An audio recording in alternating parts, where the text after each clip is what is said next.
Halo sahabatku di channel Cerita Momo. Apa kabar kalian hari ini?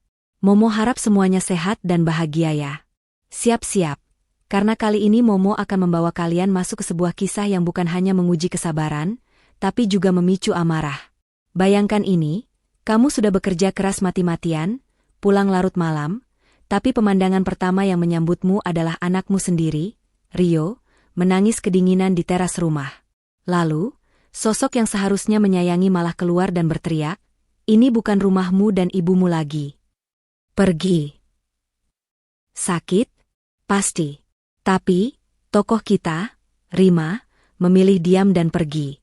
Mereka pikir mereka menang. Tapi mereka lupa, di balik kepergian yang sunyi, ada rencana pembalasan yang jauh lebih mematikan. Hanya dalam 3 hari, bu mertua dan suami yang arogan itu langsung panik dan kehilangan segalanya. Bagaimana Rima bisa membalikkan keadaan secepat kilat? Dan kejutan apa yang membuat mereka sadar bahwa selama ini mereka diusir dari rumah milik Rima sendiri? Kisah ini akan mengajarkan kita bahwa kekayaan sejati bukanlah tentang apa yang terlihat, melainkan tentang siapa yang memegang kendali. Sebelum kita selami babak demi babak, jangan lupa like video ini sampai merah. Subscribe channel Cerita Momo dan nyalakan lonceng notifikasi agar kamu tidak ketinggalan kisah-kisah viral berikutnya. Komen di bawah, tulis nama, asal kota, dan kata hadir. Ayo kita mulai. Siapkan emosimu, karena kisah saat aku pulang kerja lembur akan segera terungkap. Dinginnya malam sudah merasuk ke tulang saat mobil Rima perlahan memasuki gerbang rumahnya. Jarum jam di dashboard menunjuk angka 9:15 menit. Udara Jakarta yang biasanya pengap kini terasa menusuk, seolah alam turut merasakan kesunyian yang mencekam. Pekerjaan lembur yang melelahkan di kantor kontraktor besar menuntut seluruh fokus Rima, namun energi yang tersisa selalu ia simpan untuk satu-satunya alasan ia bertahan, putranya, Rio. Di jalanan perumahan elit itu, semua rumah tampak hangat dengan lampu temaram yang memancarkan keharmonisan. Namun, rumah Rima sendiri, yang seharusnya menjadi pelabuhan, justru terasa seperti sebuah monumen kemewahan yang dingin dan asing. Ia memarkir mobil di sisi jalan, tidak ingin membuat suara yang bisa memancing perhatian penghuni rumah. Rima sudah terlalu lelah untuk menghadapi omelan Bu Ratna, ibu mertuanya. Saat Rima melangkah mendekati teras, pandangannya langsung terpaku pada sebuah sosok kecil yang meringkuk di sudut, di bawah bayangan pilar. Sosok itu adalah Rio, putranya. Anak laki-laki berusia 7 tahun itu duduk di lantai marmer yang dingin, memeluk lututnya erat-erat. Bahunya berguncang pelan, tanda ia sedang menangis tanpa suara. Piyama tipis yang ia kenakan sama sekali tidak mampu melawan suhu malam. Dunia Rima seolah berhenti berputar. Semua rasa lelah, stres pekerjaan, dan tekanan dari klien lenyap seketika, tergantikan oleh gelombang panik dan kemarahan yang membakar. Ia berlari kecil, menjatuhkan tas kerja mahalnya tanpa peduli. Ia berlutut, memeluk tubuh Rio yang terasa sangat dingin. Bau air mata dan dinginnya angin langsung menyambutnya. Rio mendongak. Wajah kecilnya basah dan sembab. Suaranya pecah, parau. Ia langsung membenamkan wajahnya di dada Rima. Isaknya yang tertahan kini meledak menjadi tangisan keras yang memilukan. Rio merintih, ia takut, kedinginan, dan ingin masuk ke dalam. Rima mengusap punggung Rio, menahan suaranya agar tidak bergetar. Hatinya teriris. Ia tahu, pasti ada yang tidak beres. Ia menoleh ke pintu utama rumah. Lampu di ruang tamu dan ruang keluarga menyala terang. Dari balik jendela kaca besar, Rima bisa melihat siluet Bu Ratna dan Devi, iparnya, sedang duduk santai di sofa. Mereka sedang tertawa, menikmati acara televisi, seolah tidak ada apa-apa. Seolah-olah mereka tidak melihat seorang anak kecil, cucu dan keponakan mereka sendiri, dibiarkan kedinginan di luar. Rio menceritakan bahwa Eyang Bu Ratna marah-marah, karena ia tidak sengaja menumpahkan susu. Eyang Bu Ratna menyebutnya anak nakal dan menyuruhnya keluar, tidak boleh masuk sebelum ibunya pulang. Mendengar pengakuan Rio, darah Rima serasa mendidih. Ini bukan kali pertama Bu Ratna berlaku kejam, tapi membiarkan seorang anak kecil menangis sendirian di malam hari, itu melampaui batas kewajaran. Bu Ratna selalu menanamkan kebenciannya pada Rima dengan menjadikan Rio sebagai sasaran. Rima mengepalkan tangannya. Ia harus tetap tenang, demi Rio. Ia mengangkat tubuh anaknya, menggendongnya erat. Rio memeluk lehernya, tubuhnya menggigil. Rima mendekati pintu, tangannya terangkat untuk mengetuk, tapi kemudian ia urungkan. Ia tidak ingin membuat keributan yang malah akan membuat Rio semakin takut. Ia memilih mendengarkan dulu. Dari dalam, terdengar suara Bu Ratna yang melengking, mengatakan agar si nakal itu dibiarkan saja di luar biar tahu rasa. Bu Ratna menyebut Rio anak pembawa sial, sama seperti ibunya. Devi menimpali dengan tawa sinis. Ia mengatakan Rima pulang juga sudah larut, tidak becus mengurus anak. Devi melanjutkan dengan nada menghasut agar Rima berhenti bekerja dan tinggal di rumah mengurus mereka. Ucapan Devi yang begitu enteng dan jahat itu menghantam telinga Rima lebih keras daripada tamparan. Itu bukan hanya penghinaan, tapi sebuah rencana yang terstruktur. Mereka ingin Rima melepaskan karir emasnya, menyerahkan gajinya untuk menopang perusahaan Adnan yang sedang goyah, dan hanya menjadi babu bagi keluarga ini. Rima tahu ini adalah salah satu upaya mereka untuk menyingkirkannya dari dunia kerja yang sangat ia cintai, tempat ia menemukan harga dirinya. Rima menarik napas dalam-dalam, berusaha menenangkan detak jantungnya yang bergemuruh. Ia berjalan menjauhi pintu. Ia tidak akan meminta izin masuk. Ia tidak akan mengemis. Ia sudah mencapai titik di mana kesabaran bukan lagi kebajikan, melainkan kebodohan. Tiba-tiba, suara deru mobil terdengar. Itu adalah Adnan, suami Rima. Rima merasakan sedikit harapan, berharap Adnan bisa memperbaiki situasi. Adnan turun dari mobil dengan wajah lelah. Ia melihat Rima yang berdiri di teras menggendong Rio yang masih terisak. Sebelum Rima sempat menjawab, pintu depan terbuka dengan keras. Bu Ratna, yang mendengar suara Adnan, muncul dengan wajah garang, diikuti oleh Devi. Ekspresi Bu Ratna langsung berubah masam begitu melihat Rima. Bu Ratna berteriak menanyakan kenapa Rima pulang, dan menyebutnya tidak tahu diri. Ia bilang Rima pulang larut malam, dan membuat keributan di rumah orang. Adnan mencoba menengahi. Bu Ratna membentak Adnan agar diam dan tidak ikut campur. Kemudian ia berteriak keras, kata-kata yang dilontarkan seperti peluru panas. Ini bukan rumahmu dan ibumu lagi. Pergi. Teriakan itu bergema di malam sunyi, membuat Rio yang ada di pelukan Rima kembali terisak ketakutan. Rima menatap tajam pada Bu Ratna, kemudian ke Adnan. Ia mencari sedikit saja pembelaan, sedikit saja keberanian dari suaminya.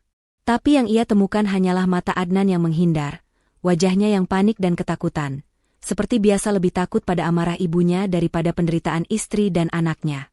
Adnan hanya diam, membiarkan Rima dipermalukan. Momen itu adalah pemutusnya. Pukulan dingin dari Bu Ratna dan pengkhianatan senyap dari Adnan. Rima mengalihkan pandangannya dari wajah-wajah yang penuh kebencian itu. Ia tidak akan membuang kata-kata lagi pada mereka yang buta dan tuli. Ia memeluk Rio lebih erat. Ia mengangguk pelan, seolah mengiyakan perintah Bu Ratna, namun dengan makna yang berbeda. Ia tidak akan hanya pergi dari rumah ini, tapi pergi dari hidup mereka, selamanya. Ia hanya diam, dan bergegas pergi dari rumah itu. Ia berbalik, melangkah menjauhi pintu terkunci dan wajah-wajah yang penuh kemenangan di belakangnya. Ia berjalan menuju mobilnya. Bu Ratna dan Devi terus menertawakannya, mengira mereka telah berhasil mengusirnya. Adnan, suaminya, tetap berdiri diam di ambang pintu, menyaksikan kepergiannya tanpa mengucapkan sepatah kata pun.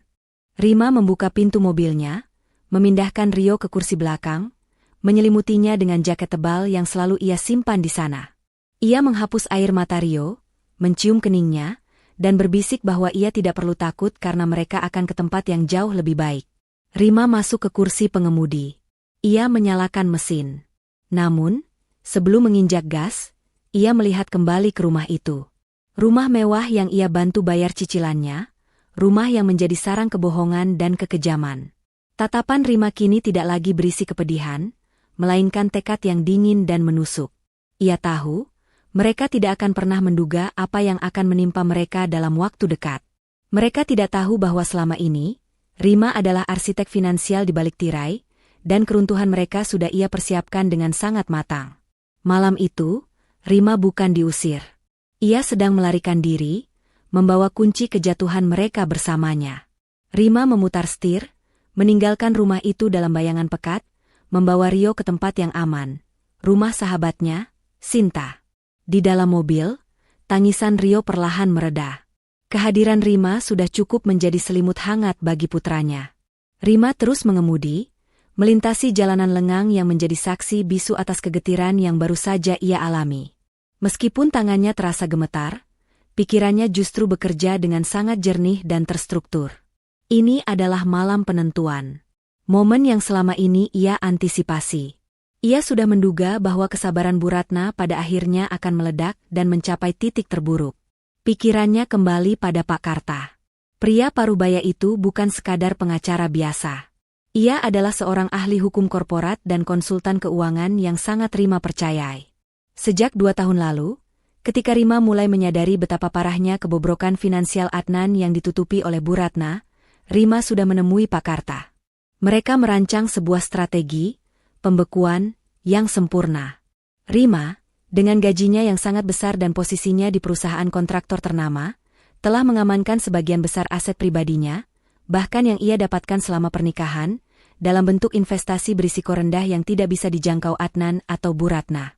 Lebih jauh lagi, Rima juga menggunakan namanya, yang tidak pernah dicurigai oleh keluarga mertuanya, untuk menalangi beberapa pinjaman perusahaan Adnan, tentu saja dengan perjanjian rahasia yang mengikat. Tujuannya sederhana, agar ketika saatnya tiba, ia bisa menarik semua yang ia berikan dan menyebabkan keruntuhan total yang tidak bisa mereka perbaiki. Rima mengambil ponselnya. Rio sudah tertidur pulas di belakang. Ia mengirim pesan singkat kepada Pak Karta. Isinya hanya 2 kata, kode yang mereka sepakati, malam dingin. Tidak sampai 1 menit, ponsel Rima bergetar. Balasan dari Pak Karta singkat dan efisien, proses berjalan. Pagi ini semua akan terblokir. Seketika, ketegangan di bahu Rima sedikit mengendur, tergantikan oleh rasa lega bercampur dinginnya tekad. Ia tahu, saat ini di bank dan kantor notaris, tim Pak Karta sedang bekerja. Rekening tabungan Adnan yang Rima kelola, kartu kredit yang atas nama Rima tapi digunakan Adnan untuk gaya hidupnya, dan yang paling penting, jalur pembayaran utama untuk pemasok material penting perusahaan Adnan. Semua akan dibekukan, dikunci, atau dialihkan ke rekening cadangan yang tidak terdeteksi. Bu Ratna dan Adnan selama ini hidup dalam ilusi kemewahan. Mereka percaya bahwa uang selalu ada karena Rima selalu menutupi kekurangan. Mereka tidak pernah repot-repot memahami bahwa Rima adalah jangkar yang menahan kapal mereka dari tenggelam. Begitu jangkar ditarik, kapal itu akan terombang-ambing dan hancur di tengah badai finansial yang sudah mereka ciptakan sendiri. Rima membelokkan mobilnya ke kompleks perumahan Sinta, sahabatnya. Sinta adalah satu-satunya orang yang mengetahui seluruh rencana Rima, termasuk alasan Rima bertahan selama ini, mengumpulkan bukti, menempatkan aset, dan menunggu momen yang tepat. Ia tiba di rumah Sinta. Sahabatnya itu sudah menunggu di teras, wajahnya terlihat cemas. Rima turun dari mobil, menggendong Rio yang masih terlelap. Sinta tidak banyak bicara, hanya memeluk Rima dengan erat. Pelukan itu lebih berarti daripada 1000 kata. Rima tahu, ia tidak sendirian. Sinta kemudian menyuruh Rima untuk membawa Rio ke kamar tamu yang sudah dihangatkan selimutnya. Setelah menidurkan Rio dengan hati-hati, Rima dan Sinta duduk di dapur, ditemani secangkir teh panas. Rima menceritakan detail pengusiran itu, tentang Rio yang dibiarkan menangis di teras, dan teriakan Bu Ratna. Sinta mendengarkan, matanya berkaca-kaca. Sinta mengatakan bahwa mereka sudah kelewatan, dan sudah saatnya Rima bertindak. Rima membenarkan dan mengatakan ia sudah menghubungi Pak Karta, dan operasi, malam dingin, sudah berjalan. Rima melanjutkan bahwa besok pagi, mereka akan menghadapi kekacauan finansial terbesar dalam hidup mereka. Ada nada dingin yang asing dalam suaranya. Rima yang selama ini penuh kehangatan, kini berubah menjadi seorang pejuang yang dingin. Rima kemudian menjelaskan bagian terpenting dari rencananya. Besok, ia akan menghubungi kantornya dan mengambil cuti yang sudah lama ia simpan. Ia tidak akan muncul di hadapan Bu Ratna dan Adnan. Ia akan membiarkan mereka panik dan merangkak, mencari tahu apa yang terjadi dengan rekening dan perusahaan mereka. Ia ingin mereka merasakan ketidakberdayaan yang sama, bahkan jauh lebih parah, daripada yang ia rasakan malam ini melihat Rio kedinginan. Rima juga meminta Sinta untuk membantunya mengamankan beberapa dokumen penting yang tersisa di rumahnya, dokumen terkait legalitas dan kepemilikan yang selama ini ia rahasiakan. Dokumen yang menjadi kunci utama dari plot twist yang akan Rima perkenalkan di akhir cerita. Dokumen yang membuktikan bahwa rumah yang menjadi sumber keangkuhan Bu Ratna itu, sejatinya telah dibeli oleh Rima melalui PT anonimnya, yang merupakan perusahaan investasi rahasia. Rima mengatakan ia ingin mereka tahu, setelah semua drama ini, bahwa mereka diusir dari rumah yang sebenarnya miliknya. Ia ingin mereka tahu betapa bodohnya mereka. Dendam yang lahir dari cinta seorang ibu yang putranya diperlakukan dengan keji. Sinta mengangguk, terkesima dengan kesiapan Rima. Ia berjanji akan membantu dan memastikan mereka menyesal. Sinta mengatakan Rima adalah pemilik sejati, baik dari segi emosional maupun finansial. Malam itu, Rima tidak tidur. Ia menghabiskan sisa malam untuk menyusun rencana terperinci dengan Pak Karta melalui sambungan telepon. Mulai dari kronologi penarikan aset, persiapan gugatan cerai, hingga pengamanan bukti perlakuan buruk Bu Ratna terhadap Rio, termasuk rekaman CCTV yang diam-diam dipasang atas saran Pak Karta. Setiap detik yang berlalu adalah perencanaan yang matang, yang akan menjamin bahwa dalam waktu 3 hari ke depan, kepanikan Bu Ratna akan mencapai puncaknya. Ia tidak hanya akan menceraikan Adnan, tapi juga memutus akar finansial keluarga mereka. Ia memastikan semua dana darurat Rio sudah aman, jauh dari jangkauan siapapun. Rima bahkan memproses pengajuan izin penarikan beberapa investasi besar yang akan digunakan untuk mengamankan operasional perusahaannya sendiri, sekaligus memberikan tekanan maksimal pada perusahaan Adnan yang kini menjadi kompetitor utama. Rima kini adalah seorang jenderal yang telah menyatakan perang. Malam dingin itu adalah akhir dari kesabaran Rima, dan awal dari kehancuran Bu Ratna dan Adnan. Rima sudah siap. Pagi menyingsing tanpa kehangatan bagi Rima. Setelah malam tanpa tidur, ia berdiri di jendela kamar Sinta, menatap matahari terbit bukan dengan harapan, melainkan dengan ketajaman seorang pemangsa yang siap bergerak. Rio masih terlelap, napasnya teratur, dan itu adalah satu-satunya hal yang memberi Rima ketenangan. Sementara Rio tidur, di seberang kota, di rumah yang baru semalam Rima tinggalkan, hari yang penuh kekacauan baru saja dimulai. Rima sudah membayangkan adegan yang terjadi di sana. Bu Ratna pasti akan bangun, menikmati secangkir teh pagi di teras, tanpa memikirkan Rima sedikitpun. Adnan akan bersiap ke kantor, mengharapkan setumpuk uang tunai darurat yang selalu Rima sediakan untuk menambal lubang-lubang kecil dalam bisnisnya. Dan Devi, iparnya, akan sibuk mencoba memesan barang-barang mewah terbaru menggunakan kartu kredit tambahan yang selama ini Rima bayar tagihannya. Namun, pagi ini berbeda. Tepat pukul 8, Rima menerima laporan pertama dari Pak Karta. Timnya sudah menyelesaikan semua blokir dan penarikan yang direncanakan. Rekening utama yang digunakan Adnan untuk mencairkan dana operasional perusahaan telah dibekukan, dikarenakan adanya laporan transaksi mencurigakan yang dibuat oleh pihak ketiga, yaitu perusahaan investasi rahasia milik Rima sendiri. Kartu-kartu kredit tambahan atas nama Adnan dan Devi, yang terhubung ke rekening Rima, telah dinonaktifkan permanen. Bahkan, tagihan listrik, air, dan internet di rumah itu yang selama ini Rima bayar langsung melalui sistem otomatis, telah ia setel ke mode manual payment only, dan ia memastikan pembayaran untuk bulan ini telah ia batalkan. Kekacauan yang diharapkan Rima dimulai dari hal-hal kecil yang selalu mereka anggap remeh. Sekitar pukul 9, ponsel Rima mulai bergetar dengan panggilan masuk berulang dari Adnan. Rima mengabaikannya. Ia membiarkan ponselnya bergetar di atas meja kaca, menyaksikan nama Adnan muncul dan hilang, muncul dan hilang. Ia tidak ingin mendengar alasan atau kebohongan. Ia ingin mendengar kepanikan. Pukul 10, panggilan pertama datang dari Bu Ratna. Suaranya terdengar marah, belum panik.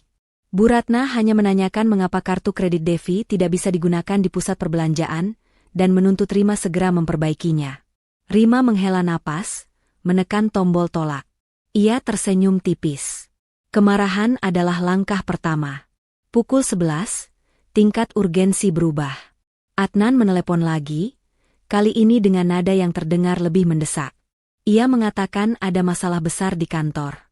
Pemasok material vital mereka, PT Jaya Abadi, menolak mengirimkan barang karena pembayaran tertunda dan rekening perusahaan tiba-tiba tidak bisa diakses.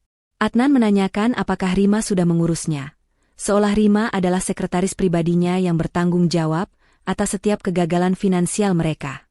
Rima tetap diam, membiarkan Adnan merasa tercekik oleh masalahnya sendiri. Sementara itu, Rima menyibukkan diri dengan hal yang lebih penting, menjamin masa depan Rio. Ia menelepon sekolah Rio, memberitahu bahwa Rio akan mengambil cuti panjang dan mendaftarkannya ke sekolah internasional yang jauh lebih baik, tempat yang lingkungan sosialnya akan melindungi Rio dari pengaruh buruk keluarga Adnan. Tindakan ini adalah penegasannya bahwa ia telah menarik diri sepenuhnya dari kehidupan lama. Menjelang siang, panggilan dari rumah semakin intens. Kali ini, Devi menelepon.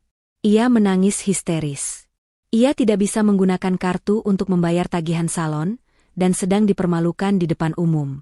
Devi menuduh Rima sengaja melakukan sabotase. Rima tersenyum dingin. Sabotase? Bukan, ini adalah penarikan diri dari peran sebagai mesin ATM keluarga. Kepanikan sesungguhnya datang setelah makan siang. Adnan dan Bu Ratna, yang merasa terdesak, akhirnya memutuskan untuk pergi ke bank. Mereka yakin ini hanyalah kesalahan sistem. Namun, di bank, mereka dihadapkan pada kenyataan pahit yang disampaikan oleh petugas bank, bahwa pembekuan rekening dilakukan atas permintaan dari pihak kreditor mayoritas karena adanya indikasi penyelewengan dana pinjaman. Mereka kembali ke rumah dengan wajah pucat. Di pintu, mereka disambut oleh kegelapan. Listrik rumah mati. Air juga tidak mengalir. Bu Ratna mengamuk, menuduh Rima tidak membayar tagihan. Devi menangis karena wifi mati. Kekacauan kecil ini, yang seharusnya tidak berarti bagi keluarga kaya, justru menjadi simbol keruntuhan, sebab mereka terlalu terbiasa hidup bergantung pada orang lain. Pukul 4 sore, Adnan akhirnya mengirimkan pesan yang membuat Rima menguatkan tekadnya. Pesan itu tidak berisi permohonan maaf, melainkan ancaman. Adnan mengancam akan mengambil paksa Rio jika Rima tidak segera mencairkan dana. Ancaman itu adalah kesalahan fatal. Rima tidak membalas pesan itu, melainkan langsung meneruskannya ke Pak Karta sebagai bukti tambahan untuk gugatan cerai dan hak asuh. Pak Karta menjamin bahwa dengan adanya bukti pengusiran semalam dan ancaman ini, hak asuh Rio akan jatuh sepenuhnya ke tangan Rima. Menjelang petang, Rima, ditemani Sinta, mengambil langkah yang berisiko namun vital. Rima mengenakan pakaian kasual, kacamata hitam, dan topi, menyamar dengan hati-hati. Ia harus kembali ke rumah itu untuk mengambil beberapa barang penting Rio dan dokumen rahasia yang tersimpan di brankas tersembunyi. Mereka tiba di perumahan yang gelap karena pemadaman. Mobil Bu Ratna terparkir di depan. Rima dan Sinta menyelinap masuk melalui pintu samping yang selalu rusak. Di dalam, suasana mencekam. Rumah itu gelap, bau keringat dan masakan dingin memenuhi udara. Bu Ratna dan Devi terdengar sedang bertengkar di dapur. Sementara Adnan duduk di ruang tamu dalam kegelapan, merokok dengan gelisah. Rima dan Sinta bergerak cepat ke kamar Rima dan Adnan. Mereka mengemas pakaian Rio, mainan kesayangan, dan beberapa perhiasan Rima yang tidak ia investasikan. Saat Rima membuka lemari pakaian, ia merasakan pahitnya pengkhianatan lagi. Di balik tumpukan kemeja Adnan, terselip sebuah map tebal. Rima membukanya dan menemukan salinan perjanjian pinjaman perusahaan Adnan yang disembunyikan. Di sana tertulis jelas bahwa Bu Ratna telah menjaminkan beberapa aset berharga milik keluarga besar tanpa sepengetahuan Adnan, untuk menutupi utang yang jauh lebih besar dari yang Rima duga. Kekacauan finansial mereka lebih parah dari perkiraan Rima. Yang terpenting, Rima bergerak ke brankas tersembunyi di balik lukisan. Ia membuka brankas itu dan mengambil dokumen kepemilikan PT Anantaraya. Dokumen inilah yang memegang kartu as, yang menunjukkan bahwa Rima adalah pemilik sejati rumah itu. Ia menggenggam map itu erat-erat. Dokumen ini adalah mahkotanya. Saat mereka beranjak keluar, suara Bu Ratna semakin dekat. Rima bersembunyi di balik koridor. Bu Ratna berjalan sambil menggerutu, mencari lilin. Rima bisa mendengar setiap kata-kata kejam yang keluar dari mulut mertuanya. Bu Ratna menyumpahi Rima, menyebutnya menantu tidak tahu diri yang hanya bisa menyusahkan. Bu Ratna mengatakan, ia lebih baik melihat Rima dan Rio hidup menderita di jalanan, daripada harus meminta maaf pada menantu miskin itu. Mendengar sumpah serapah itu, Rima menguatkan hatinya. Tidak ada sedikit pun penyesalan atau belas kasihan tersisa di hatinya. Ia membiarkan Bu Ratna dan Adnan terus hidup dalam kepalsuan mereka untuk 3 hari ke depan. Rima tahu, besok hari ketiga, Pak Karta akan mengirimkan surat resmi yang akan mengubah amarah mereka menjadi kepanikan yang sesungguhnya. Rima dan Sinta berhasil keluar tanpa terdeteksi.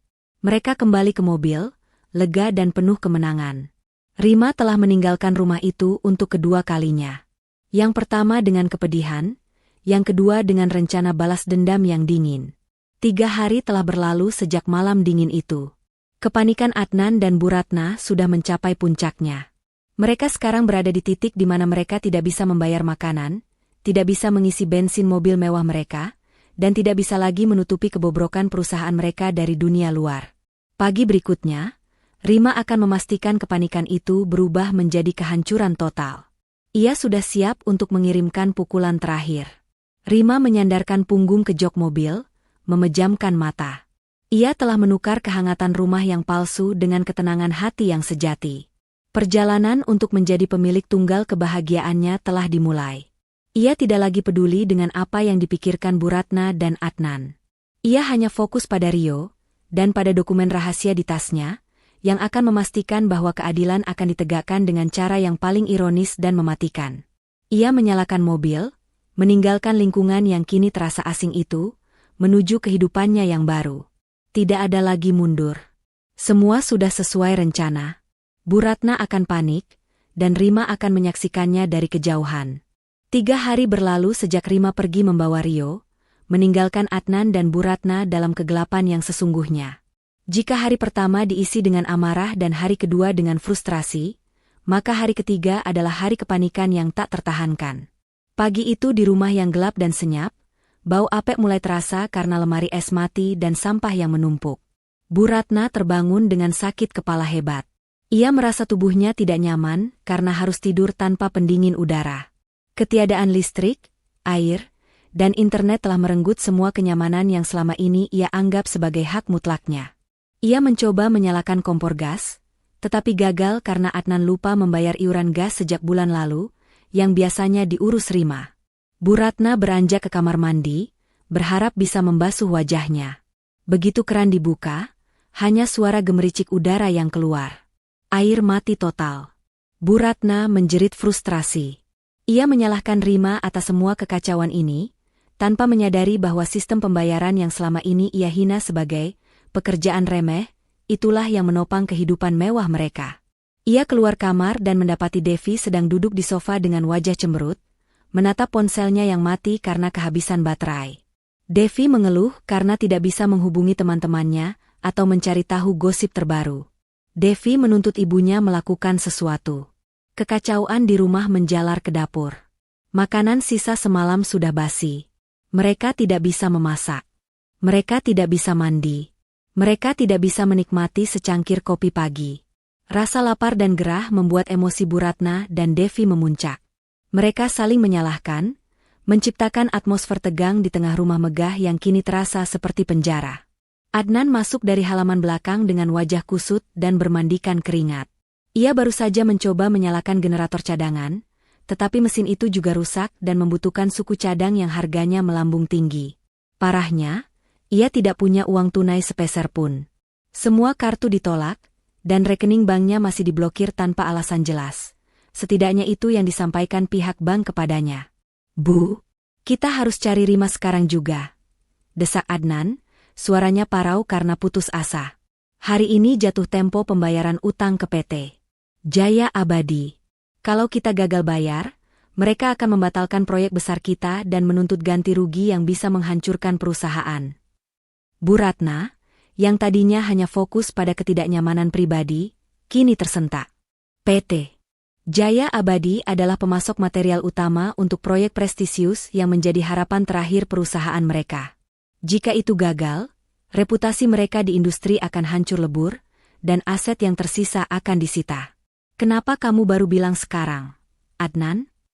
Itu tanggung jawabmu. Cepat telepon Rima. Dia pasti sudah gila. Dia sengaja melakukan ini untuk mempermalukan kita," teriak Bu Ratna, kepanikannya mulai menggerogoti arogansinya. Adnan mencoba menelepon Rima lagi. Tidak ada jawaban. Ia mencoba menelepon Sinta. Sama. Ditolak. Dalam keputusasaan, Adnan menghubungi kantornya. Sekretarisnya melaporkan serangkaian berita buruk yang membuat lutut Adnan lemas. Bukan hanya PT Jaya Abadi yang menuntut pembayaran, tetapi ada surat peringatan resmi dari konsultan hukum yang mewakili beberapa kreditur lain. Surat itu meminta audit mendesak terhadap laporan keuangan perusahaan karena adanya kejanggalan besar dalam alokasi dana pinjaman. Yang paling menakutkan, surat itu berasal dari firma hukum Pak Karta. Nama yang asing bagi Adnan, tetapi terdengar sangat profesional dan mengancam. Pak Karta? Siapa dia? Adnan? Tanya Bu Ratna, wajahnya semakin pucat saat Adnan membacakan nama pengacara tersebut. Adnan menggeleng, tidak tahu. Ia tidak pernah berurusan dengan pengacara kaliber tinggi. Semua urusan legal dan keuangan yang rumit selalu diurus oleh Rima. Saat Adnan sedang tenggelam dalam kepanikan, ponsel Bu Ratna berdering. Itu adalah panggilan dari seorang notaris yang sangat ia kenal. Bu Ratna menjawab dengan nada angkuh yang tersisa. Ada apa, Pak? Jangan mengganggu saya. Saya sedang ada masalah, kata Bu Ratna. Notaris itu berbicara dengan suara serius, menyampaikan kabar yang membuat Bu Ratna tercekat dan ponselnya nyaris jatuh. Notaris itu menginformasikan bahwa permohonan pembekuan sertifikat aset atas nama Bu Ratna telah disetujui dan akan segera dilanjutkan ke proses penyitaan. Notaris menjelaskan bahwa pembekuan ini terkait dengan jaminan yang pernah Bu Ratna berikan untuk pinjaman perusahaan yang kini sudah jatuh tempo. Bu Ratna menyadari, pinjaman yang ia kira sudah ditutupi dengan dana Rima, ternyata kembali menghantuinya.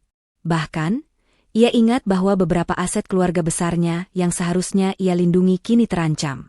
Kepanikan Bu Ratna mencapai puncaknya. Rumah gelap yang ia tinggali kini terasa dingin, bukan karena listrik mati, tetapi karena ketakutan. Tidak. Itu tidak mungkin. Saya punya sertifikat rumah ini. Saya punya bukti. Teriak Bu Ratna, suaranya pecah. Ia lari ke kamarnya, mengobrak-abrik lemari besi yang menyimpan dokumen-dokumen berharga. Sementara Bu Ratna mencari dokumen yang ternyata sudah Rima amankan, Adnan melihat Devi yang tiba-tiba berteriak di depan jendela.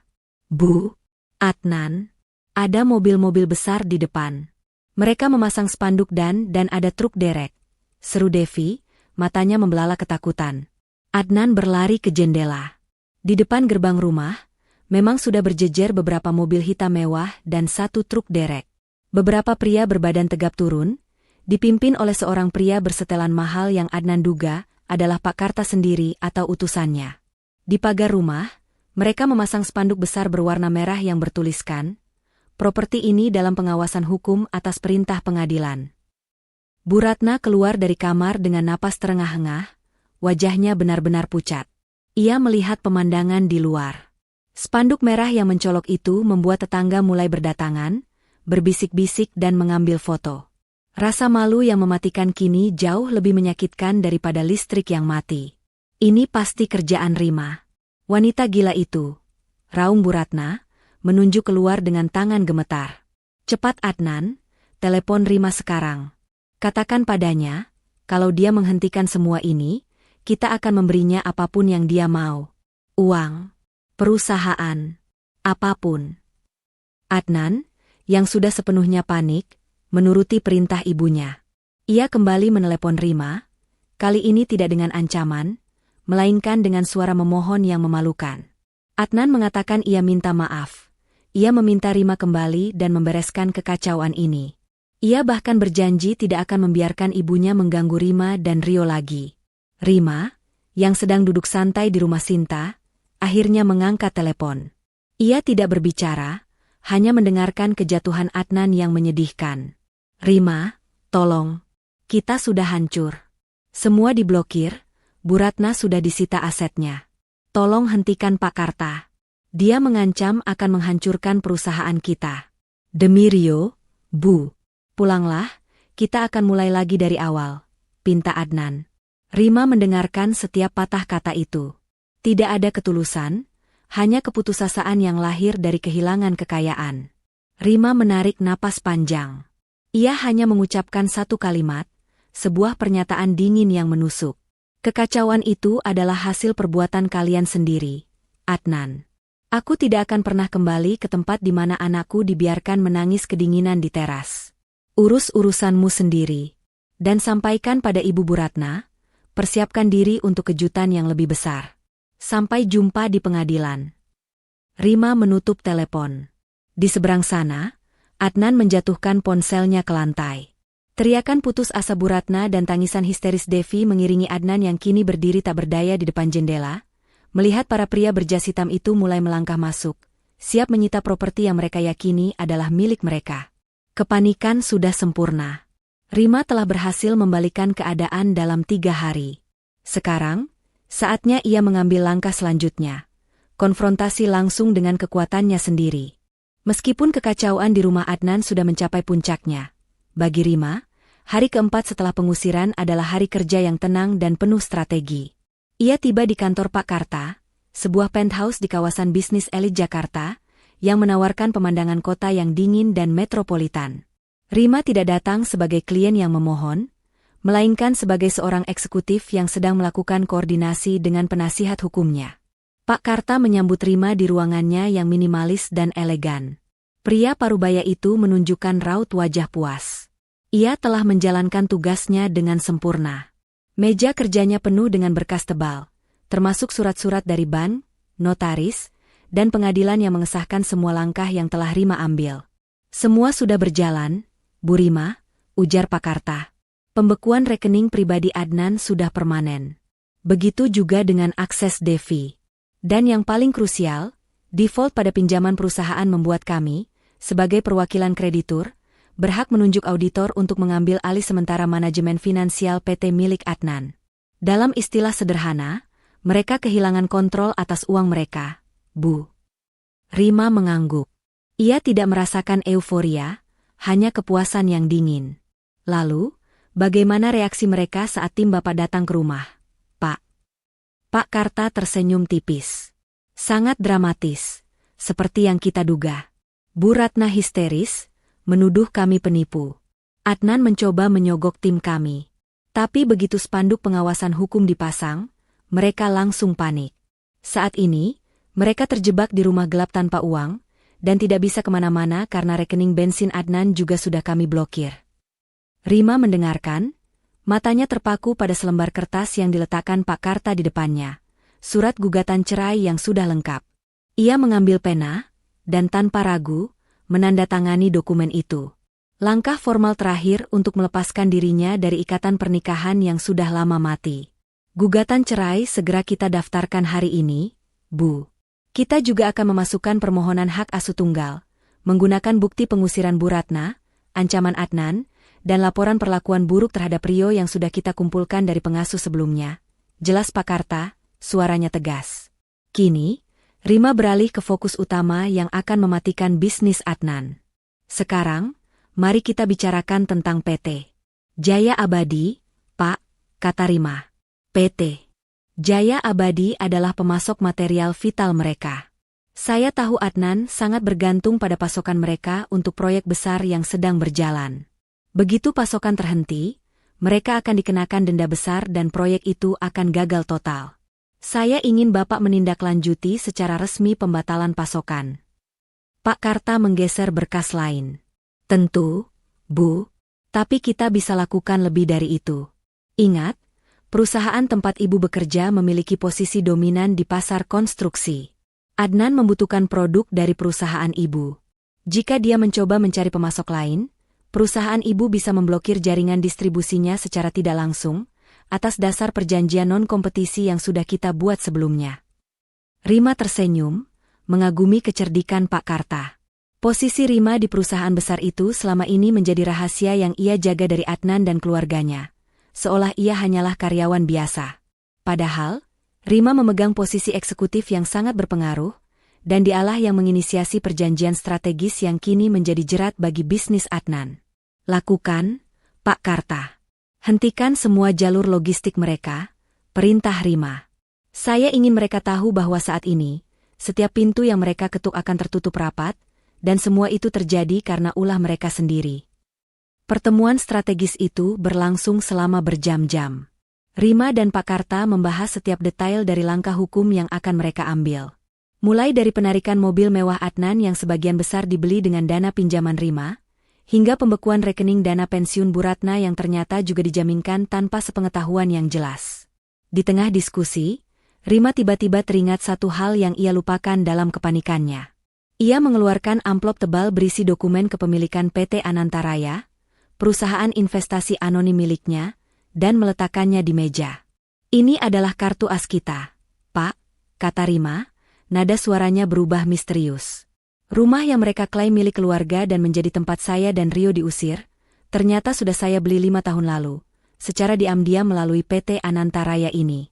Saya hanya menyewakannya kembali kepada Adnan tanpa pernah dia tahu bahwa penyewaannya terikat pada perjanjian kredit jangka panjang yang kini sudah default." Pak Karta terdiam sejenak, menatap Rima dengan ekspresi campur aduk antara kagum dan terkejut. "Luar biasa, Bu Rima. Ini adalah plot twist yang sempurna. Jadi, pada dasarnya, Bu Ratna berteriak, 'Pergi!' dan mengusir Anda dari properti yang secara sah milik Anda sendiri," kata Pak Karta, tertawa pelan. "Ini akan menjadi poin terkuat kita di pengadilan. Gugatan penarikan properti ini akan langsung kita ajukan, menuntut pengosongan rumah tersebut dalam waktu 24 jam setelah putusan dikeluarkan." Rima menatap dokumen itu. Keputusan untuk menyamarkan kepemilikan rumah itu dulu adalah naluri pertahanan diri yang kini terbukti sangat tepat. Ia tahu, rumah itu adalah simbol kekuasaan bagi Bu Ratna. Merenggut rumah itu adalah cara paling telak untuk menghancurkan arogansi mereka. "Saya ingin penarikan rumah ini dilakukan segera setelah gugatan cerai didaftarkan, Pak. Saya ingin berita ini menjadi puncak dari kepanikan mereka," desak Rima. "Saya ingin mereka tahu, bukan hanya finansial mereka yang hancur, tetapi juga ilusi kekuasaan mereka." Rima merasa ringan. Beban bertahun-tahun yang ia pikul sebagai istri yang menurut dan menantu yang sabar, kini terangkat. Ia tidak lagi peduli pada gosip atau pandangan orang. Ia hanya fokus pada keadilan untuk dirinya dan Rio. Setelah menyelesaikan semua rencana hukum, Rima menelepon Sinta. Sahabatnya itu melaporkan bahwa Rio sudah mulai ceria kembali, menikmati hari-harinya jauh dari suasana tegang di rumah lama. Rima berjanji akan menjemput Rio malam itu juga dan membawanya ke sebuah apartemen aman yang sudah Rima siapkan, jauh dari jangkauan Adnan dan Bu Ratna. Saat Rima meninggalkan kantor Pak Karta, langkahnya terasa lebih mantap. Di luar, dunia berjalan seperti biasa. Namun Rima tahu bahwa di balik layar, ia telah menarik tuas besar yang akan menjatuhkan Adnan dan keluarganya dari tahta palsu mereka. Surat gugatan cerai sudah didaftarkan. Aksi penarikan aset sedang berjalan. Dan kartu as tentang kepemilikan rumah sudah ada di tangan Pak Karta. 3 hari kepanikan Bu Ratna hanyalah permulaan. Babak penarikan total dan konfrontasi telah dimulai. Rima tidak akan berhenti sampai ia melihat penyesalan tulus di mata mereka. Atau setidaknya, sampai mereka benar-benar kehilangan segalanya. Sementara Rima menjalani hari-harinya di apartemen baru yang tenang bersama Rio, terbebas dari jeratan toksik family, di seberang kota, kehidupan Adnan dan Bu Ratna sudah mencapai titik nadir. Mereka sudah memasuki minggu kedua sejak Rima pergi, dan kepanikan kini berubah menjadi keputusasaan yang merusak. Di rumah yang masih gelap gulita dan pengap, Bu Ratna dan Adnan duduk saling berhadapan di ruang tamu. Lilin menjadi satu-satunya sumber cahaya, menciptakan bayangan-bayangan mengerikan di dinding yang mewah. Mereka kini hanya bisa makan mie instan yang mereka beli menggunakan sedikit uang tunai terakhir yang Devi miliki. "Kita tidak bisa begini terus, Adnan," raung Bu Ratna, suaranya serak. "Reputasi kita hancur. Semua orang di perumahan ini tahu rumah kita disita. Karyawan di kantormu mulai berhenti karena tidak digaji. Kamu harus mencari pinjaman baru. Cepat cari teman-temanmu yang kaya." Adnan hanya bisa menunduk. Ia sudah mencoba semua temannya. Begitu mereka mendengar nama perusahaannya dan melihat berita samar tentang pembekuan aset, semua pintu tertutup rapat. Tidak ada yang mau berurusan dengan kapal yang sedang tenggelam. "Semua orang tahu, Bu. Mereka tahu perusahaan kita sedang hancur." Dan anehnya, mereka semua bertanya tentang Rima. Mereka bertanya kenapa Rima yang biasanya menalangi, sekarang menghilang, ujar Adnan dengan suara lirih. Bu Ratna merengut jijik. Ia tidak mau mengakui bahwa mereka bergantung pada menantu yang ia hina. Tutup mulutmu. Jangan pernah sebut nama wanita itu lagi. Kita bisa mencari bantuan dari Pak Dharma. Dia adalah teman ayahmu, dia pasti mau menolong. Pak Dharma adalah seorang pengusaha properti kenalan lama keluarga Adnan, yang dikenal karena kemurahan hati dan kekayaan yang tak terbatas. Adnan skeptis, tetapi Bu Ratna mendesak. Malam itu juga, Adnan dan Bu Ratna, dengan mobil Adnan yang bensinnya nyaris habis, pergi menemui Pak Dharma di kawasan Pondok Indah. Pertemuan itu adalah penghinaan yang lain.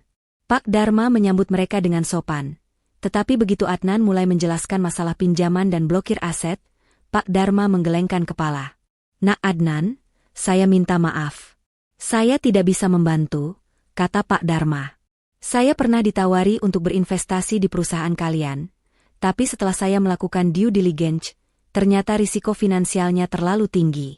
Apalagi setelah saya dengar kabar PT Anantaraya menuntut pembekuan aset karena indikasi penyelewengan dana. Adnan dan Bu Ratna terkejut. Mereka tidak pernah menduga bahwa kabar tentang PT Anantaraya sudah menyebar di kalangan bisnis. Mereka bahkan tidak tahu siapa pemilik PT misterius yang kini menjadi jurusita bagi aset mereka itu. PT Anantaraya? Siapa pemilik perusahaan itu? Pak, kami tidak pernah berurusan dengan mereka. Tanya Bu Ratna, suaranya menipis. Pak Dharma hanya mengangkat bahu. Saya tidak tahu persis. Tapi yang jelas, mereka adalah pemain besar di bisnis properti dan konstruksi.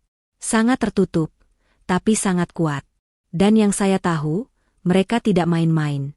Ketika mereka menuntut ganti rugi, biasanya total dan menghancurkan.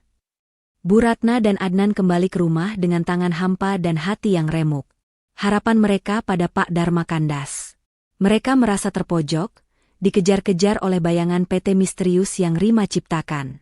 Di sisi lain kota, Rima berada di kantor Pak Karta lagi. Kali ini bukan untuk merencanakan kehancuran, melainkan untuk menguatkan pertahanan. Rima membawa Rio untuk bertemu Pak Karta, agar Pak Karta juga bisa menyaksikan betapa ceria putranya sekarang, jauh dari tekanan Bu Ratna.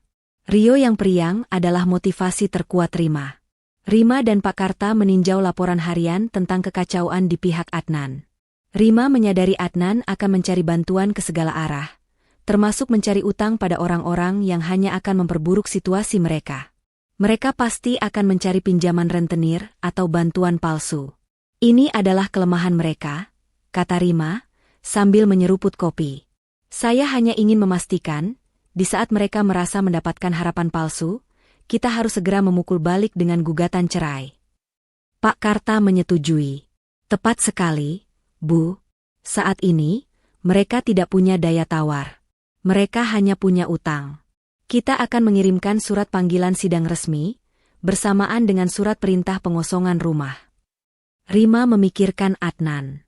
Ia tidak membenci Adnan sebesar ia membenci Bu Ratna, tetapi ia muak dengan kelemahan dan pengkhianatan suaminya. Adnan selalu memilih ibunya, bahkan ketika melihat putranya menderita. Rima tahu, bagi Adnan, satu-satunya cara untuk menyelamatkan diri adalah meminta Rima kembali. Tiba-tiba, Adnan menelepon Rima lagi. Rima meminta Pak Karta yang mengangkatnya, menggunakan mode loudspeaker. Adnan langsung memohon. Ia mengatakan Bu Ratna sedang sakit, Devi histeris, dan ia sudah tidak punya uang lagi. Ia memohon Rima untuk mencabut blokir rekening, berjanji akan mengurus Bu Ratna, dan tidak akan membiarkan Rima disakiti lagi. Saya hanya minta waktu 3 hari, Bu Rima. Tolong, pinta Adnan.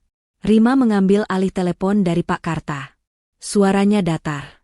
Sudah kubilang, Adnan. Tidak ada lagi kembali. Rio aman bersamaku. Dan kamu? Kamu harus menghadapi konsekuensinya sendiri. Adnan, yang sudah kehabisan akal, mencoba kartu terakhirnya. Rima, kalau kamu tidak mau membantu, setidaknya beritahu aku. Siapa PT Anantaraya itu? Aku bisa bernegosiasi dengan mereka. Mereka menuntut ganti rugi yang besar, aku bisa melunasi sebagian kalau aku tahu siapa mereka. Rima tersenyum tipis. Oh, jadi sekarang kamu mau tahu siapa musuhmu yang sebenarnya? Adnan? Sayang sekali, Kamu tidak perlu repot-repot mencari. Sampai jumpa di pengadilan, Adnan. Kamu akan tahu semua kebenaran di sana. Rima menutup telepon. Di sisi Adnan, ia kembali jatuh ke dalam lubang keputusasaan yang lebih dalam. Ia tidak mendapatkan bantuan dari Pak Dharma, dan Rima menolak mentah-mentah permintaannya. Ia merasa dikepung oleh musuh tak terlihat bernama PT Anantaraya. Ketenangan Rima, yang kini bisa melihat Rio tertawa tanpa rasa takut, adalah hasil dari perencanaan yang matang, ketegasan, dan penarikan diri total dari drama yang tidak sehat. Ia tidak lagi peduli dengan harta Adnan, ia hanya peduli pada kebahagiaan Rio. Rima menyadari, ia telah membayar mahal kebebasannya, tetapi setiap sen dari harga itu sangatlah berharga. Ia menunggu dengan tenang. Saat surat panggilan sidang dan pengosongan rumah sampai di tangan Adnan, babak baru dari kehancuran mereka akan dimulai. Pagi itu, Adnan terbangun bukan karena alarm, melainkan karena suara gaduh dan ketukan keras di pintu depan yang menggema di seluruh rumah. Sudah hampir 2 minggu sejak Rima pergi, dan Adnan serta Bu Ratna sudah terbiasa dengan kegelapan dan ketiadaan air. Namun, suara di pagi hari ini membawa aura ancaman yang berbeda. Adnan bergegas keluar dari kamar. Bu Ratna sudah berdiri di ambang pintu, wajahnya pucat pasi, rambutnya acak-acakan. Ia belum sempat mandi atau berdandan sejak listrik mati, dan penampilannya sangat jauh dari citra sosialita yang selalu ia banggakan. Devi menyusul dari kamarnya, matanya sembab karena kurang tidur dan kelaparan. Dari balik jendela, mereka melihat beberapa mobil hitam mewah, yang kali ini dilengkapi mobil operasional berwarna putih yang bertuliskan, Jurusita Pengadilan. Sejumlah petugas, dipimpin oleh seorang pria berjas hitam yang sangat formal, berdiri di teras. Pria itu memegang map merah yang tebal. Adnan, cepat lihat. Mereka datang lagi. Ini pasti kerjaan Rima. Cepat usir mereka. Bu Ratna berteriak histeris. Ia masih yakin bahwa semua ini hanyalah gertakan yang bisa diselesaikan dengan uang. Adnan membuka pintu, berusaha memasang wajah berwibawa yang selama ini ia tiru dari ayahnya. Meski kini ia hanyalah pria yang tidak berdaya. Ada urusan apa lagi ini?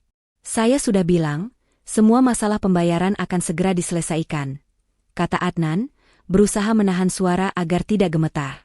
Pria berjas hitam itu, yang ternyata adalah utusan resmi dari Pak Karta, tidak membuang waktu. Ia menyerahkan map merah itu. Kami datang untuk melaksanakan perintah pengadilan negeri. Ini adalah surat perintah pengosongan dan penyitaan aset atas nama Bu Ratna dan saudara Adnan, terkait tunggakan pinjaman yang dijamin dengan properti ini. Bu Ratna merebut map itu dari tangan Adnan. Ia membacanya dengan cepat, matanya membesar saat melihat meterai dan tanda tangan hakim. Di sana tertulis jelas bahwa properti ini resmi disita dan harus dikosongkan dalam waktu 1 kali 24 jam. Tapi yang membuat Bu Ratna sesak napas adalah bagian di akhir dokumen, di mana disebutkan bahwa gugatan penarikan properti ini diajukan oleh PT Anantaraya. PT Anantaraya. Adnan, ini dia, perusahaan misterius itu. Mereka yang membeli utang kita dan sekarang menyita rumah kita, raung Bu Ratna. Kepanikan total mengubahnya menjadi singa betina yang terluka. Petugas penyitaan mulai bergerak masuk ke halaman, mereka memasang garis polisi dan mengangkut beberapa mobil mewah Adnan yang tersisa. Kekacauan itu menarik perhatian tetangga. Mereka berbisik-bisik, merekam, dan mengambil gambar kehancuran keluarga kaya itu. Bu Ratna yang selama ini paling dihormati dan paling sombong, kini menjadi tontonan yang memalukan. Di tengah hiruk-pikuk penyitaan itu, seorang kurir mendekat dan menyerahkan amplop putih tipis kepada Adnan. Adnan membukanya dengan tangan gemetar. Isinya adalah surat panggilan sidang resmi dari Pengadilan Agama. Surat gugatan cerai dari Rima. Pukulan ganda itu menghantam Adnan begitu telak. Bukan hanya ia kehilangan hartanya, kini ia juga kehilangan istrinya. Ia membaca nama penggugat, Rima, dan nama pengacara, Pak Karta. Semuanya terhubung. Rima tidak hanya pergi, dia telah merencanakan pembalasan yang sistematis. Bu Ratna, yang melihat Adnan terdiam dengan mata kosong, merebut surat itu. Ia membaca nama Rima dan gugatan cerai itu. Amarahnya meluap, bercampur dengan ketakutan kehilangan kekuasaan. Berani-beraninya dia, wanita tidak tahu di Bu Ratna tiba-tiba terhenti. Di balik gugatan cerai itu, terselip surat lain. Surat pemberitahuan tentang hak asuh tunggal Rio.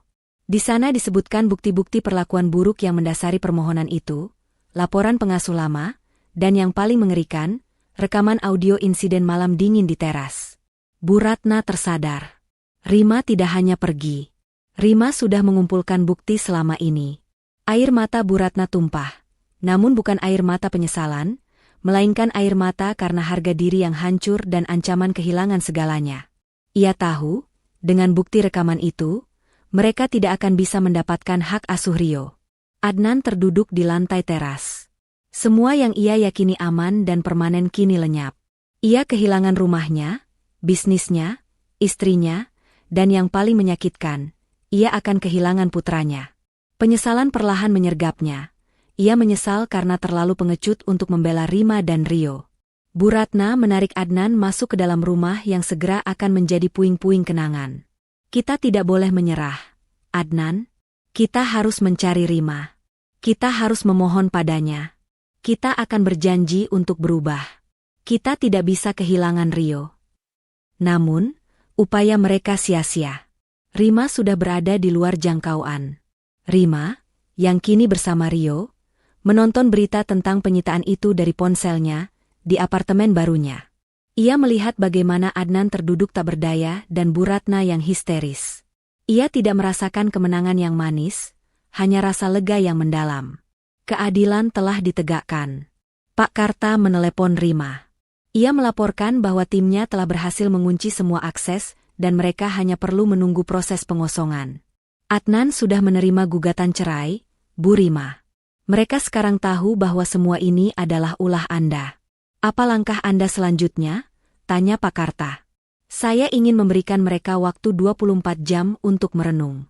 Biarkan mereka mencoba mencari solusi palsu, biarkan mereka mencari pinjaman ke semua relasi. Besok pagi, saya ingin Bapak menyiapkan pengumuman resmi di media tentang kegagalan finansial Adnan, dan yang paling penting, pengumuman tentang gugatan penarikan properti oleh PT Anantaraya. Jawab Rima. Suaranya mantap. Rima tahu, Adnan dan Bu Ratna pasti akan mencoba mencari celah untuk menunda pengosongan rumah.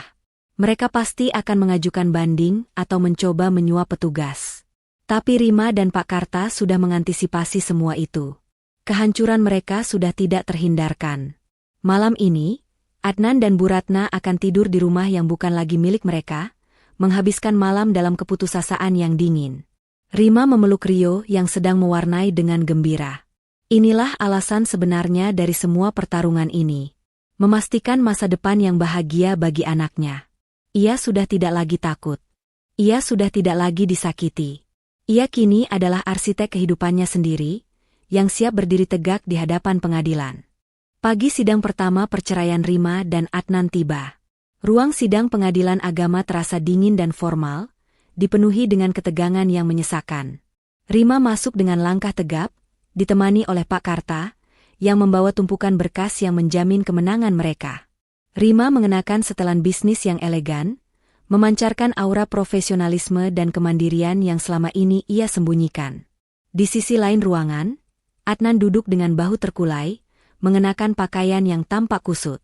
Di sebelahnya, Bu Ratna duduk tegak, mencoba mempertahankan sisa-sisa kehormatan keluarganya, meskipun wajahnya tampak lelah dan matanya menunjukkan kurang tidur. Devi tidak ikut, mungkin karena terlalu malu untuk menghadapi sorotan publik dan tetangga yang penasaran. Sidang dimulai. Setelah pembacaan gugatan cerai oleh Rima yang menuntut perpisahan, nafkah anak, dan hak asuh tunggal, giliran Pak Karta yang menyampaikan bukti-bukti mereka. Pak Karta memulai dengan memaparkan kronologi pengusiran Rima dan Rio pada malam dingin itu. Ia menunjukkan rekaman audio yang dengan jelas merekam teriakan Bu Ratna yang mengusir Rima dan mencaci maki Rio, serta ketiadaan pembelaan dari Adnan. Rekaman itu diputar di ruang sidang, menciptakan keheningan yang mematikan. Wajah Bu Ratna memerah menahan amarah, sementara Adnan menundukkan kepala, diliputi rasa malu yang tak tertahankan. Bukti-bukti ini, Yang Mulia Hakim, ujar Pak Karta dengan suara lantang, menunjukkan lingkungan rumah tangga yang tidak sehat, penuh kekerasan emosional, dan pengabaian terhadap anak di bawah umur. Ini adalah alasan krusial mengapa klien kami, Bu Rima, harus mendapatkan hak asuh tunggal. Pengacara Adnan, seorang pria yang tampak kurang pengalaman, mencoba membela diri. Ia mengklaim bahwa Rima tidak berhak menuntut nafkah atau aset karena Rima adalah istri yang meninggalkan rumah. Ia juga menuduh Rima melakukan sabotase finansial terhadap perusahaan Adnan karena dendam. Saat itulah Rima bangkit. Ia meminta izin kepada hakim untuk berbicara secara langsung, bukan hanya sebagai penggugat, tetapi sebagai pihak yang memiliki fakta keuangan yang sebenarnya. Hakim mengizinkan. Rima berdiri tegak.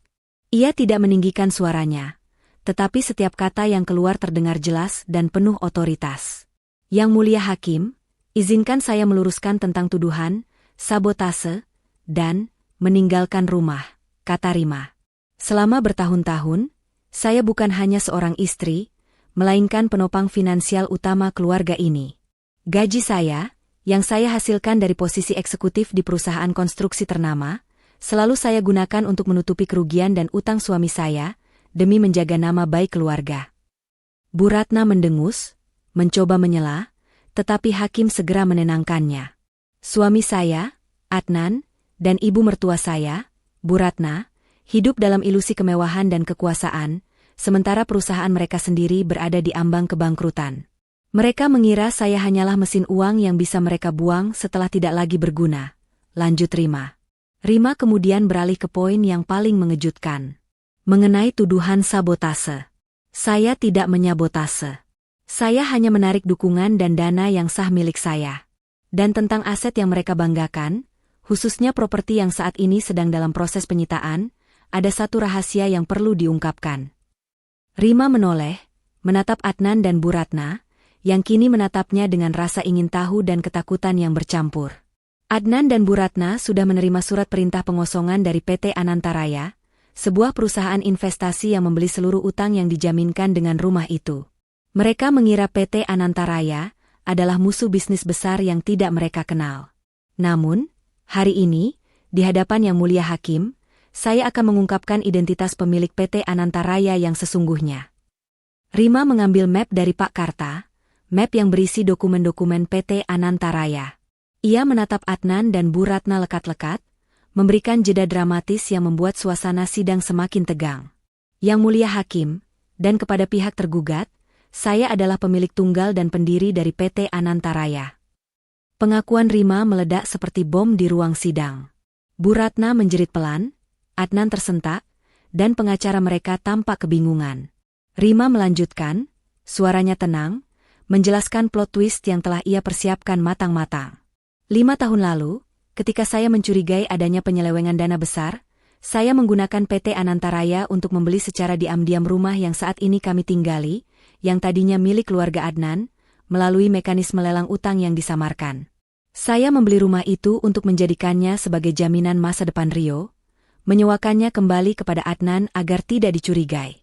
Artinya, ketika Bu Ratna berteriak, "Ini bukan rumahmu. Pergi," dia sedang mengusir saya dan cucunya dari rumah saya sendiri. Bu Ratna bangkit dari kursinya, menunjuk Rima dengan tangan gemetar. Bohong. Itu tidak mungkin. Dia berbohong. Hakim segera menenangkan Bu Ratna. Pak Karta kemudian menyerahkan semua dokumen legalitas PT Anantaraya, akta pendirian, dan perjanjian pembelian rumah kepada hakim sebagai bukti. Bukti-bukti ini otentik, Yang Mulia, tegas Pak Karta. Klien kami hanya menuntut haknya sebagai pemilik sah. Dengan gugatan cerai ini, kami juga menuntut pengosongan properti tersebut secara permanen, karena klien kami tidak ingin lagi terhubung dengan pihak tergugat. Adnan, yang akhirnya menyadari seluruh kebenaran, menatap Rima. Di mata Adnan kini tidak ada lagi kemarahan, melainkan penyesalan yang mendalam dan rasa tak percaya atas kebodohannya sendiri. Ia telah menghina dan mengusir wanita yang ternyata adalah penyelamat dan pemilik sejati dari semua yang ia miliki. Rima menatap Adnan untuk terakhir kalinya. Di tatapan Rima tidak ada lagi cinta, hanya rasa kasihan. Ia telah membuka rahasia terbesarnya di depan publik, bukan untuk pamer, tetapi untuk menegaskan bahwa perpisahan ini adalah keputusan yang didasarkan pada kekuatan, bukan kelemahan. Babak gugatan cerai dan pengungkapan rahasia telah menjadi pukulan telak yang membuat Bu Ratna dan Adnan tidak memiliki ruang lagi untuk membela diri. Keputusan hakim hanyalah formalitas, karena Rima sudah memenangkan segalanya bahkan sebelum sidang dimulai. Pasca pengungkapan Rima sebagai pemilik PT Anantaraya di ruang sidang, suasana di persidangan selanjutnya terasa seperti pengadilan eksekusi. Adnan dan Bu Ratna tidak mampu lagi menghadirkan pembelaan yang berarti. Pengacara mereka hanya bisa mengajukan permohonan keringanan, yang dengan mudah dipatahkan oleh Pak Karta dengan bukti-bukti finansial dan rekaman audio yang solid.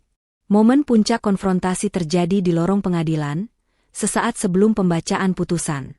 Bu Ratna, yang kini kehilangan semua kekuasaan, menerobos kerumunan kecil dan langsung menghadang Rima. Wajahnya tidak lagi memancarkan arogansi, melainkan campuran antara kemarahan yang tersisa dan keputusasaan. Rima, kamu jahat. Kamu sudah menghancurkan hidup anakku dan semua yang kami miliki. Kenapa kamu lakukan ini padaku? Kenapa kamu menyembunyikan kebenaran tentang rumah itu? Bu Ratna berbisik tajam, berusaha agar kata-katanya tidak didengar banyak orang. Rima menatap lurus ke mata Bu Ratna. Ada kelelahan, tetapi juga ketenangan yang mutlak di wajah Rima. Anda bertanya kenapa, Bu? Saya melakukan ini karena Anda menganggap hidup saya dan anak saya tidak berharga. Anda membiarkan Rio menangis di luar di malam yang dingin. Anda mengusir saya dari rumah yang Anda klaim, padahal sejak awal itu adalah aset yang saya amankan untuk masa depan Rio. Saya tidak menghancurkan, Bu. Saya hanya mengambil kembali apa yang memang milik saya. Adnan mendekat.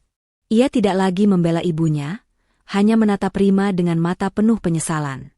Rima, aku tahu aku salah. Aku pengecut. Aku buta. Aku minta maaf. Tolong, jangan ambil Rio dariku. Beri aku kesempatan untuk menjadi ayah yang lebih baik. Permintaan maaf Adnan terdengar tulus, tetapi sudah terlalu terlambat. Rima menggelengkan kepala. Permintaan maafmu tidak akan mengubah fakta, Adnan. Rekaman itu membuktikan kamu lebih takut pada ibumu daripada penderitaan anakmu. Kesempatanmu sudah habis di malam kamu berdiri diam di ambang pintu. Rima menoleh kepada Pak Karta, mengisyaratkan bahwa konfrontasi telah berakhir. Tak lama kemudian, hakim kembali masuk dan membacakan putusan. Gugatan cerai Rima terhadap Adnan dikabulkan. Hak asuh tunggal Rio jatuh sepenuhnya kepada Rima, mengingat bukti kuat pengabaian dan kekerasan emosional yang dialami anak tersebut di bawah pengawasan keluarga Adnan dan Bu Ratna.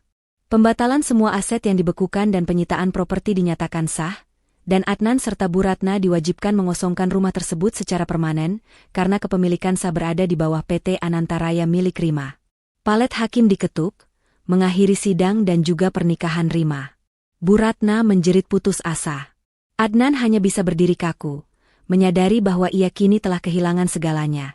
Istri, anak, harta, dan rumah. Rima keluar dari ruang sidang dengan langkah ringan. Ia telah memenangkan bukan hanya kasus hukum, tetapi juga kebebasannya.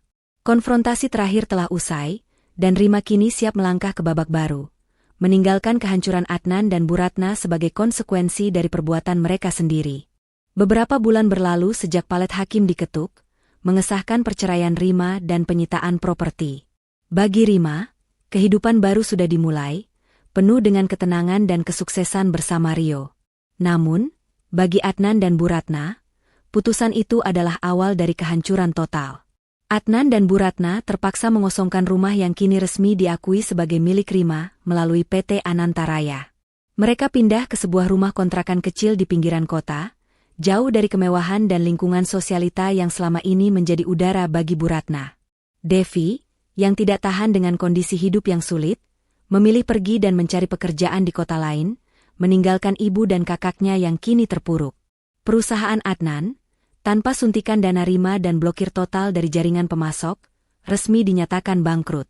Semua aset disita untuk melunasi utang, meninggalkan Adnan tanpa pekerjaan, tanpa reputasi, dan tanpa uang sepeser pun. Adnan, yang terbiasa hidup mewah, kini harus menerima kenyataan pahit bekerja serabutan hanya untuk membayar sewa kontrakan yang kecil.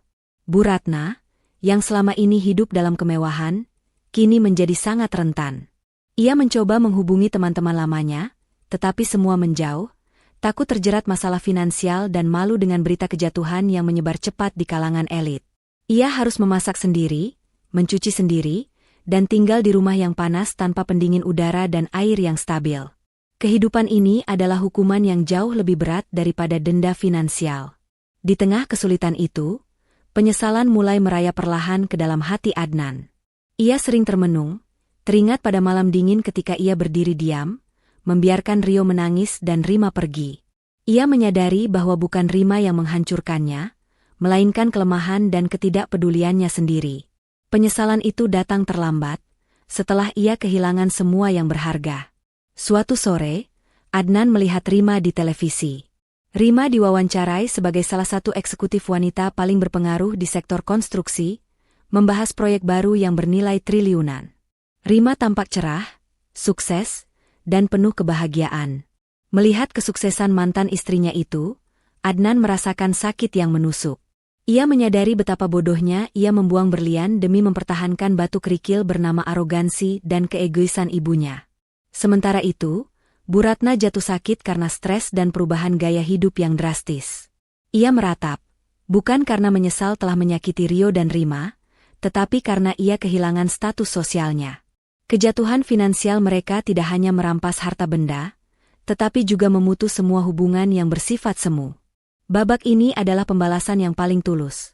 Menyaksikan penyesalan yang terlambat datang, dan kehancuran finansial total yang membuat mereka kehilangan segalanya, termasuk satu sama lain. 1 tahun berlalu. Kehidupan Rima dan Rio telah mencapai harmoni sempurna. Rio tumbuh menjadi anak yang cerdas dan ceria, kini bersekolah di sekolah terbaik, jauh dari bayang-bayang masa lalu yang kelam. Rima, yang kini resmi menjadi CEO di salah satu divisi perusahaannya, membeli sebuah penthouse baru yang jauh lebih megah. Namun ia tetap mempertahankan rumah yang ia sita dari Adnan. Rima memutuskan untuk merenovasi total rumah lama itu, bukan untuk ditinggali, melainkan untuk sebuah proyek amal yang diselenggarakan oleh perusahaannya, sebuah rumah singgah untuk ibu tunggal dan anak-anak korban KDRT. Tindakan ini adalah penegasan bahwa tempat yang pernah menjadi sarang kekejaman, kini diubah menjadi sumber perlindungan dan harapan.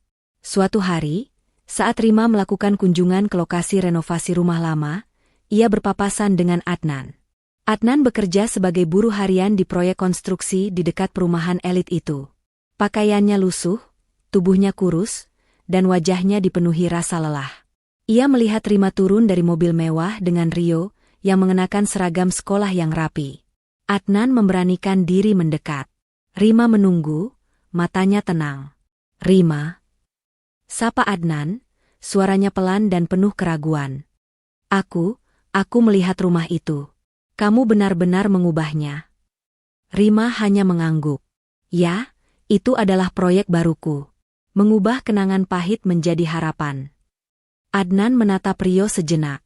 Rio terlihat sangat bahagia. Itu yang terpenting. Ia tidak lagi menuntut hak asuh atau uang, hanya mengakui kebahagiaan putranya. Aku dengar kamu yang membeli rumah ini, Rima. Melalui PT itu. Kenapa kamu tidak pernah bilang? Rima membiarkan pertanyaan itu menggantung di udara. Ia kemudian menjawab, bukan dengan amarah, melainkan dengan ketenangan seorang pemenang. Aku tidak memberitahumu, Adnan, karena selama ini kamu dan ibumu terlalu sibuk melihat uangku, bukan usahaku. Kamu terlalu sibuk dengan arogansimu dan tidak pernah melihatku sebagai mitra. Kamu hanya melihatku sebagai bank, dan begitu, bank, itu kamu usir. Kamu baru sadar bahwa bank itu adalah pemilik sah dari semua yang kamu pijak. Adnan menundukkan kepala. Ia mengakui, penyesalannya sudah terlambat. Ia menerima konsekuensi dari kepengecutannya. Ia tidak lagi menyalahkan Rima, ia menyalahkan dirinya sendiri. Sementara itu, nasib Bu Ratna jauh lebih buruk. Tanpa dukungan Adnan, ia tidak mampu bertahan hidup sendiri dan terpaksa pindah ke rumah kerabat jauh di luar kota, hidup dalam kondisi serba kekurangan. Ia kehilangan semua status sosialnya dan menjadi bahan pergunjingan yang memalukan. Kemenangan Rima tidak hanya menjadikannya kaya, tetapi memulihkan harkat dan martabatnya. Rima kini memegang mahkota sejati, mahkota kesuksesan, mahkota kebebasan, dan mahkota sebagai ibu yang mampu melindungi anaknya. Ia dan Rio memulai kehidupan yang sepenuhnya baru di istana yang ia bangun sendiri. Ia membuktikan bahwa kekuatan seorang wanita bukan terletak pada seberapa lama ia bisa bertahan dalam penderitaan, tetapi pada keberaniannya untuk pergi dan membangun kembali tahta sendiri. Rima melambaikan tangan kepada Adnan, membiarkan mantan suaminya itu melanjutkan hidupnya dengan penyesalan yang menjadi beban abadi. Rima dan Rio pergi, meninggalkan masa lalu sepenuhnya. Kisah ini berakhir dengan Rima yang berdiri di puncak, tidak pernah lagi melihat ke belakang, menuju masa depan yang cerah dan penuh martabat. Harga diri dan ketenangan seorang ibu tidak ternilai harganya. Jangan pernah biarkan kesabaranmu menjadi kebodohan, karena pembalasan terbaik adalah pergi dan kembali sebagai pemilik sejati dari takdirmu.